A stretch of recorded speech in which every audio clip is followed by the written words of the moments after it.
Waffle House results into prospecting? Make that line for me, Mike.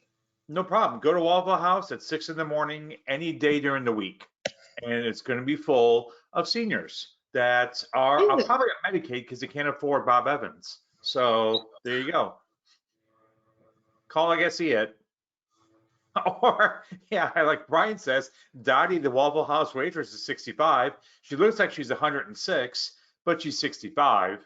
You know what? If I'll admit it doesn't happen very often, but when I'm wrong, I'm wrong. I would love for somebody to go in there, throw down a business card, and say, "I'm buying your guys' breakfast today." I know Dan used to talk about he would go into a breakfast diner and go to a table, lay down his business card, and says, "I'm going to buy one person's breakfast here today. You guys fight to determine whose breakfast I'm buying." And he said he got some leads that way. So I think that's called inciting a riot.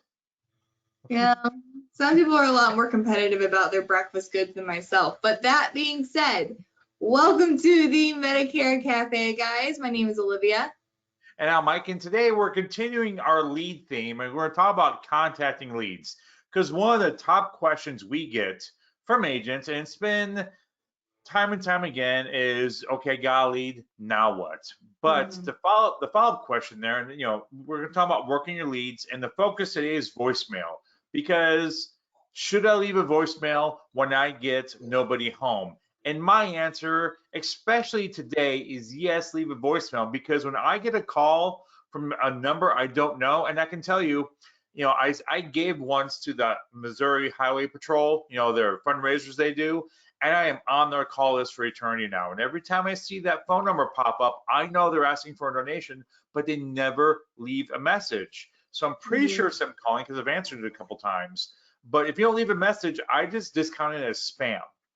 And that's what most people are doing now. But if there's a voicemail, okay, someone was actually trying to get a hold of me, I need to call them back.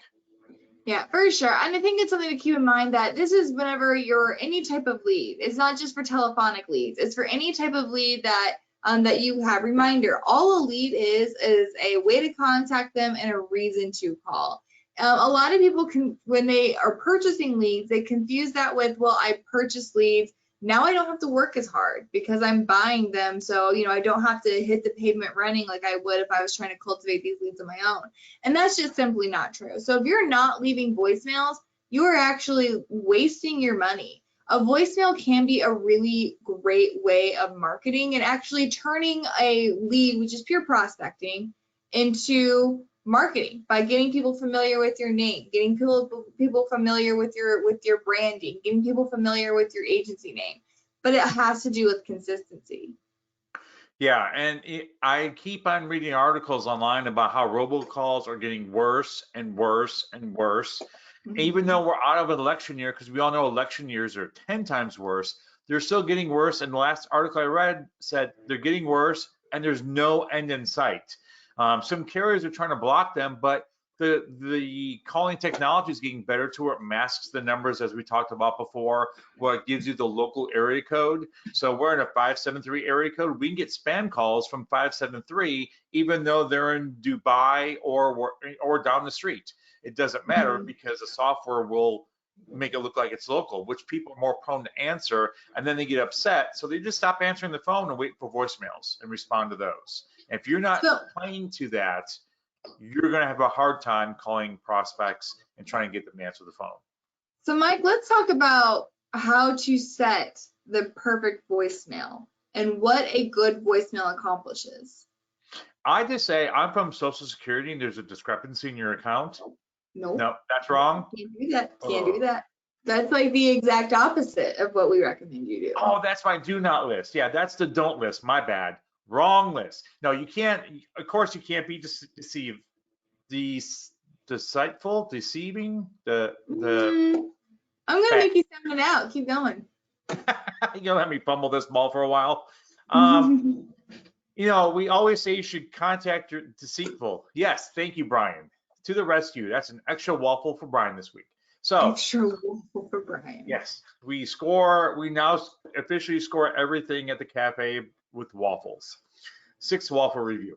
6 voicemails. So you want to make sure you have 6 scripted out. And I know a lot of people go, 6, are you insane? But again, you need to make sure that you are calling your leads at least 5 to 10 times, magic 7, 8, give or take contacts, but always easier to leave a message when you have it kind of scripted out in front of you, rather than going, oh crap, voicemail, what do I say?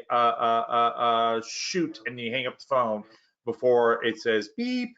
So, the first one, and I'm gonna read through the screen here real quick, then we'll talk about it. The first one's who you are, because you're a brand new person saying, hey, here I am. Second one is to do what you say you're gonna do, and we'll talk about that here in a second. Third, no obligation, not being a pest, that's key. Fourth, you throw down a benefit. 5, alternate contact. 6, maybe you don't leave one because you've seen the number 5 times already. And 7, closing file for now.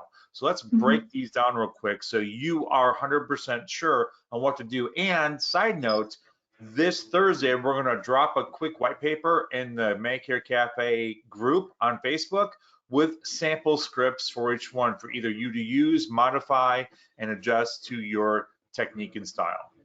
Now, keep in mind here, when it comes to seven voicemails, 7 calls seems like a little intense, but remember, 75% of sales are made between the 5th and 12th follow-up. 75% of sales between the 5th and 12th follow-up, and studies show that people don't actually make a purchase until they see the same message between 7 and 12 times. So that's why we talk about consistency is extremely important in order to build familiarity. Familiarity equals trust, and trust will equal sales. Now, before we get into, well, Mike, I'll go ahead and let you get into what you want to accomplish and what each one of these voicemails look like. Yeah, and I know this looks like a lot, like Olivia said, but this, mind you, this is spread out over the course of, could be 2 months, depending, because the first time you leave a voicemail, you may not call back the second day. Maybe you let a day burn in between and then you call back again. And then you're going to slowly space that out over time. So it's not you call on Monday and then call on Tuesday, call on Wednesday, call Thursday. You're going to space it out. So here's what you do. The first one is you're introducing yourself because they've never seen your number. It's not like they filled out an online form or took a phone call and they're waiting anxiously for a reply. It's, yeah, I'll get some information, click, then they go about their day. So you almost have to remind them what's going on. Here's who I am, here's why I'm calling, here's our next step. And the next step is always your next step. So whenever you leave a message, you should be saying, hey, this is Mike, I'm replying to your request about blah, blah, blah, blah, blah. If I don't hear back from you by Thursday afternoon, I'll try again. So now you're not just randomly calling, you're giving them a timeline of what will happen. So when Thursday afternoon comes, they haven't called you back, you're calling them again. And you're going to do the same thing with the end of each voicemail. If I don't hear from you by blank, I'll try again. And they're going to be like, okay, this person's serious because they're giving me a timeline to tell me exactly what's happening and they're staying to it. And that's going to build, like Libby said, that trust of they're doing what they say they're going to do. And that's kind of the second message, almost as a mirror of the first one. It's kind of establishing, hey, I said I'd call back this time. I called back. I'm going to do it again now down the road. Third one, no obligation. Hey, you know what? I know calling can be, we just want to have a quick conversation. There's no obligation because they're going to think you're instantly a salesperson, even though this is more of a fact-finding call. So make sure you tell them that, hey, just by talking to me doesn't mean we're going to take any action, however you want to phrase that. Fourth, this is kind of mixed up because you've talked to them a couple times already in theory. Now throw out a benefit. Hey, you know what? I just want to let you know I helped someone in your area do this. They got this benefit. It's really good. Something that kind of entices them to be like, ooh, I want that too. And that benefit could be whatever you want it to be. It could be the over-the-counter benefit. It could be something else. Maybe a neighbor got it. So pick a benefit and highlight that in the call to give them some more incentive. So not just about their insurance, it's about when they use their insurance, the benefit they get while doing that. The fifth is, you know what? Maybe calling is not the best way. Drop your email address. I also say drop a letter in the mail because you may only have their name, phone number, and probably address, especially if it's a BRC, business reply card. Don't be afraid to drop them a letter in the mail. Say, hey, I'm going to mail you a letter, some additional information. Check that out, and I'll follow up with you on this date. So you're continuing that follow-up, but do something a little different because my mailbox isn't nearly as full as it used to be. So letters are going to stand out. Sixth one, maybe you don't leave one. Some agents do, just saying, hey, if you dropped a letter in the mail, hey, I sent you that letter. Hopefully you checked it out. Blah, blah, blah, blah. I'll call you here. Then the last one is, hey, you know what? I know you're busy. Maybe time's passed. I'll try following up with you next October. So it gives you that permission to call next October. And that's kind of how you do it, just to make sure. So 100%. I love again the 6 voicemails, the 6 to 7 voicemails map out. Keep in mind when it comes to just general rules about voicemails, 3 things you have to remember. Number 1, a voicemail, you need to speak very clearly and make sure that you speak short, I guess would be. A voicemail needs to be less than 30 seconds long, in my opinion. And because keep in mind, most people actually aren't even listening a lot of times to the voicemails. They actually read on the dictate. If they use it on their Apple phone or some sort of phone, it dictates to them. So they read it versus actually listening to it. So speak very clearly. Needs to be 15 to 30 seconds. I guess that's kind of 2. Speak clearly, 15 to 30 seconds. Number 3, you need to make sure that you say your name and phone number twice, at the beginning of the call and at the end of the call. So saying along the lines of, hi, Mike, this is Olivia Richardson from Richardson Insurance Agency. Giving you a quick call. You responded to a piece of mail, wanted to see if you had any questions about your Medicare benefit. Number here is 800-689-2800. Again, this is Olivia Richardson with Richardson Insurance Agency, 800-689-2800. Thank you. Bye. Yeah, 100%. And that's, I found myself doing that. The last 4 digits of the phone number flying through, make sure you spell those out. And again, it's easier when you have this all script out in front of you, because you can look at that prospect and go, okay, this is my 4th voicemail. Let me pull out my 4th script. You do a quick, you don't have to read it like you're a robot, but you just have the bullet points of what you're going to hit. And that really takes away the hesitation of what am I going to do? Because if I know exactly what my next step is, it's easy. Grab it. Okay. Hey, Mabel, this is Mike. I know that you've been busy, but I wanted to highlight something real quick about this. Blah, blah, blah, blah, blah. I'll call you back here. So it's okay. I know what I'm doing. It just makes it so much easier than trying to figure out what to say. Now, John did ask, what time on Thursday do you have more information? Where's it at? So I always say I'll call you back either morning or afternoon, because you don't know what next Thursday is going to look like. You may have an appointment at 2 o'clock. Someone walks in your office and says, hey, I need to buy some insurance. And you said you'd call them back at 2 o'clock. You're like, uh-oh, now I can't call because I'm in an appointment. So I always say morning or afternoon, just so it gives me some leeway. That way, if I have that surprise 2 o'clock appointment, I can call them back at 3 and still afternoon. So the question he was actually asking, good information. I'm sorry. Was about the information I read it wrong. that you mentioned that you're going to send out. So anything that is Medicare Cafe related is actually going on the Medicare Cafe Facebook page. So Michael put that on Thursday on not the Facebook page, excuse me, Facebook group, Medicare Cafe network. So making sure that you are on Facebook and joining that group to be able to receive that information. Yeah, and I will say Thursday morning because I have no idea what time I will be actually on there. So I would say I would feel comfortable by saying by 10 o'clock, but it's going to be in the files section of the group. And that's why we use the group, because we can actually add files to the group. So you'll just click on files and everything we've ever uploaded will be in there, including all the past resources. So look for that, but we'll put a post in the group when it's ready. So if you follow in the group, you should see it. If not, just double check it. And if you haven't got it, we'll remind you next week too on the cafe that it is there and live. So Mike, you talked about having an alternative way of contacting these people. What is that going to look like? Great question. Well, first, I would say drop a letter in the mail. And again, this is key because our mailboxes aren't as full as they used to be. Now, maybe seniors are, but we've talked about doing a handwritten envelope, putting something in there, putting just a quick letter, hey, returning your request or inquiry. But don't forget, we have the AMP program, the Agent Marketing Portfolio. Because if you're like, I have no collaterals to give, you could, if you have an active contract with Senior Marketing Specialists, we'll design it for you. You just pay the printing cost. We'll give you the PDF to take to the local printer, and they can fire them all for you. So now you have a bunch of collateral you could give that's personalized to you and your agency. So I would definitely drop that in the mail. It can't hurt. You could do it via email too. The problem with email, it's very easy to get lost in the inbox. There's a greater chance you're going to see it if it shows up in their mailbox. So I would recommend mailing an actual physical piece of either literature or marketing material or something to make you stand out from the competition.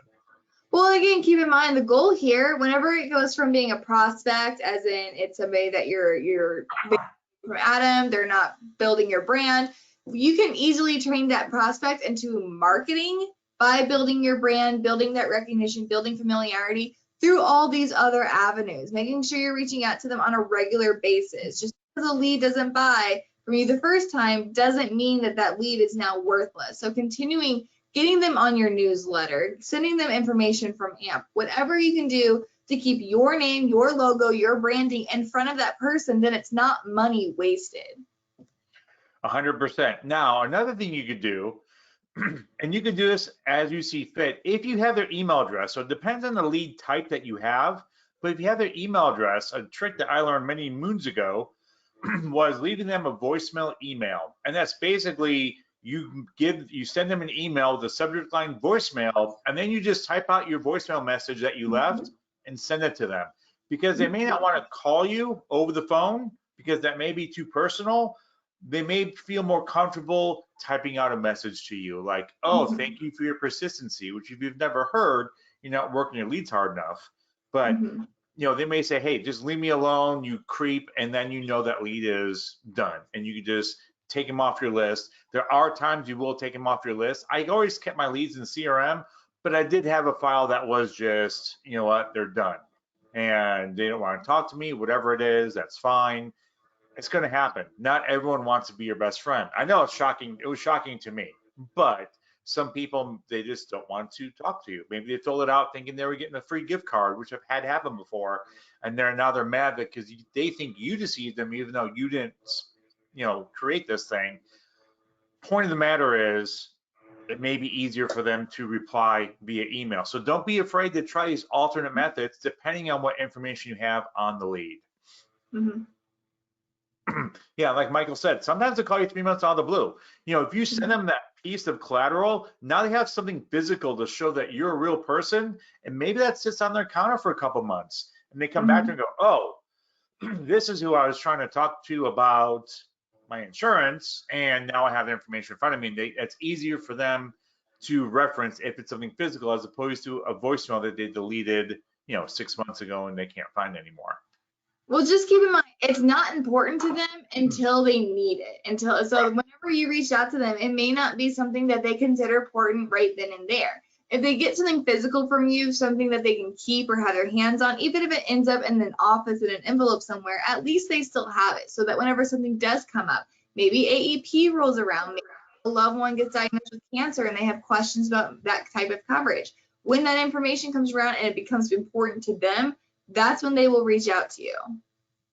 If it was me right now, what I would do is all my leads would get a letter in the mail, the magnet, because magnets stay on fridges. Of anything that stays in the house, magnets seem to stick on the fridge and stay in the house for sometimes an eternity. I mean, go to your refrigerator if you have magnets on there and take a look at some of the magnets you have on there. You may put them on there 2, 3, 4 years ago. So the easiest way to hang out in your client's house or prospect's house and not be jammed in a drawer is a refrigerator magnet. Now, yes, some people will throw it out, but there's a greater chance that will stick around and hold that purple elephant that their nephew or their grandchild drew. Great, you're still in the house, and you know what? Maybe they'll see it one day and go, oh, I have a question about Medicare. That's who I call. So that is what I would do. I'd be sending out magnets to everybody, and there's no special packaging. You could just throw a business card magnet in there, and it doesn't cost any more to send because it's so light. So Michael asked a great question about what do we think about sending out text messages. Again, people do respond well to text.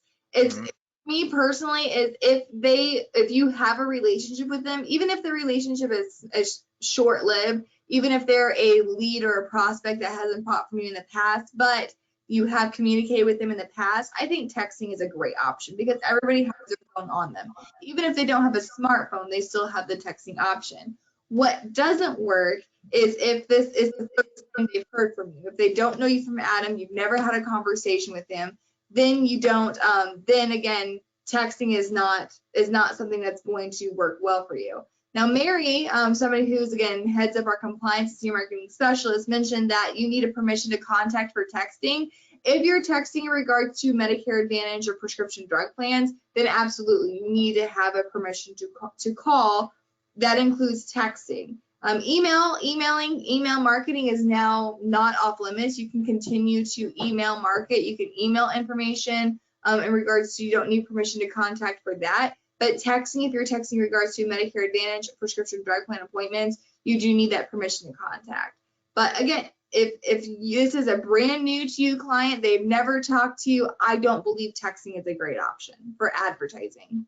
Yeah, exactly. And I'm in the same boat because yes, text messages are, according to various studies, every text message is read within 3 minutes because you see it like, ooh, someone's trying to get a hold of me, especially with smartwatches now. When you get on your watch, you just, yeah, there it is. But if I don't know who it is, there's a good chance I'm going to delete it. Because again, you're fighting the spam and robocalls. And if they don't know your phone number, then they're just going to assume it's a spam. And they're going to be like, oh, I can't respond to this. So that's where I caution on the texting. I'm a big fan of old school, send it in the mail. And it shows you're a real person, especially if you have collaterals with your headshot on there and your local address. If they are viewing a local lead or someone within the local vicinity, within maybe 50, 70, 100 miles, they say, hey, I'm a real person. I live in your area. I'm not some person calling from across the world trying to scam money out of you. Now that I'm reading the text, sorry. Oh, Brian said he's sourcing eBay for some of those magnets. You could go to Amazon and they sell them in packs of 100 for like 20 bucks. And they're just sticky sided, one side sticky, the other side's obviously magnetic, and you just slap your business cards to them. Or you can go to Vistaprint or any other print shop and they will print your business card or your information on a magnet. And I don't know how much it is. I haven't priced it in a while. But if you're in a pinch, you could just, buy the 100 pack and start slapping business cards to it. So Michelle asked the question about when did the permission to contact for emails change? That was what, Mike, 2 years ago? They allowed email marketing for Medicare Advantage prescription drug plans? Yes. Yeah. Yeah, so you can do that all day long. So again, when it comes to going into then kind of talking about where are these leads even coming from, if you do have at least one contract with senior marketing specialists for leads, you do have access to some pretty cool discounts that senior marketing specialist offers through partnerships with individuals like Lead Concepts, ARM Lead, Secure Agent Network. Mike, you want to go to the next slide? Oh, you're doing it. No, real quick. So if you go to Amazon and just search magnetic business card magnets, kind of redundant, but 100 count is $14.99. A 300 count is 35 bucks. So there you go. And so if you're just like, hey, I want to get me some of them, there you go. Just go to Amazon, 15 bucks, or even on Prime, which we all know you're Prime members because you're Americans. Go ahead and snatch some of those up. And they're also great leave behinds for when you have an appointment. Just make it rain, magnets, which, keep away from the pacemakers. So there you go. Wow. But again, if you do have a contract with senior marketing specialist, you do have access to a lot of our discounted leads. In fact, if you go to smsteam.net, click on services and go to mail and telephonic leads, you also have access to a new program that senior marketing specialist is getting ready to launch called, it's our lead it's our lead cost sharing program. You write 10 applications within a month and senior marketing specialist will do a 50% co-op with you on your lead. So making sure, again, you're writing that business through senior marketing specialist, you get access to that cost sharing program. Go to smsteam.net services and the leads button at the bottom of the page, you'll be able to access more information on how to qualify for that cost sharing program. Yes, and we are recording this, Deborah. Mhm. We actually remembered to hit record this week. Last week was my bad. I completely forgot. So I was Mhm. also on my laptop and it was just chaotic and I was losing my mind. So Right. my bad last week, but this week is recorded and you can view them on YouTube. We do upload them, I believe, next day to YouTube. So you can go just type in Medicare Cafe at the good old YouTube and you'll see a bunch of recordings. Yes, and also if you want to see more Fridays, I go live on the Medicare Cafe Facebook page, and this week we're talking about top 5 ways to fail as an agent. So if you're like, I want to be successful, I'm going to tell you what not to do, like everything I've done. So that will be this Friday, and of course these are recorded. The nice thing about Facebook Live, you just scroll down and all the previous Facebook Lives are right there within the feed. So check those out if you want to see what we talked about the prior weeks. If you have questions about going Facebook Live yourself, which you should be doing, we give tips all the time on that as well. So check that out. Yeah. So we have a question about what were those lead vendors' names again? Again, if you go to smsteam.net, click on the services tab, make sure you're logged in, scroll down to the bottom where it says mail and phone leads, and it has a list of all of our lead vendors there as well, in addition to the cost sharing lead program that we have at Senior Marketing Specialists. So there's things like we use Prospect Boss for dialer systems, your insurance group for the pay per lead, mail drop type of leads, and digital leads, ARM, Target, and Lead Concepts for additional mailers, Secure Agent leads, and Lead Heroes for telephonic and internet leads. So take a gander there, click on that, and again, there's information on how to get those leads at a discounted price. 100%. I do know that I will give a shout out to Chris over at Lead Concepts. He's very involved with Medicare Cafe. So one thing I do like about his program is if they tell you you're going to get a certain return in the drop and you don't, they'll work with you to make it right, which is huge. For sure. Because a lot of mail houses are like, we think you'll get this much, we don't know. Good luck, go get them, Tiger. Where Definitely kind of unheard of, for sure. Yeah, so that level of service we do appreciate, and that's why we like talking about Lead Concepts, just like Lead. And I would say, you know what? Besides looking at our website, go to their websites. I know Lead Heroes has a ton of resources in their blog. Glenn over there posts a lot, like he's got CRM reviews, he's got all kinds of stuff for insurance agents. So does Lead Concepts. I believe Lead Heroes, not Lead Heroes, ARM I think does. I don't know off the top of my head. But I know Lead Concepts, and I definitely know Lead Heroes has a ton of resources for free on their site. You don't have to log in. You can go there, take it, and just use it in your current practice. So check that out as well. Yeah. Brian's commenting on my fingernails, sporting the Royals. You know what? Not that we're here to talk about this. I am a Cardinals fan through and through. However, the Royals are some of my favorite games to go to. I will say that. I love watching Cardinal baseball better, but I love going to Royals games. Not why we're here today. So, But don't tell Louise that. So I'm going to go ahead and quit